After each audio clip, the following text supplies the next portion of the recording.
समाज बदलतोय असं म्हणताना समाजातच घडणाऱ्या घटनांनी मन विचार करायला लावतं. खरं तर एप्स्टीन फाईल ओपन करण्यासाठी अनेक मुलींनी सुरुवातीला जो पुढाकार घेतला त्या मुलींचं काय झालं याचा आपण विचारही करत नाही. एक स्त्री म्हणून, एक मुलगी म्हणून तिच्यावरती झालेल्या अन्यायाविरुद्ध आवाज उठवताना तिला स्वतःला आपलं आयुष्य गमावावं लागतं यासारखी दुःखद घटना 21व्या शतकातली नाही. नुकताच माझे म्हणणे ऐकून घ्या हा लोकसत्तामधील लेख वाचला आणि माझे म्हणणे ऐकून घ्या हे आत्मचरित्र आज प्रसिद्ध होताना दिसतंय.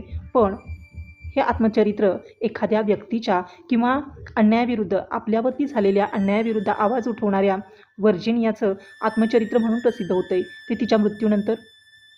म्हणजे आजही समाजामध्ये स्त्री मुक्त आहे, स्वतंत्र आहे असे म्हणून आपण जे गोडवे गातोय ते खरंच योग्य आहे का? आणि यावरती कुठंतरी विचार व्हायला हवा.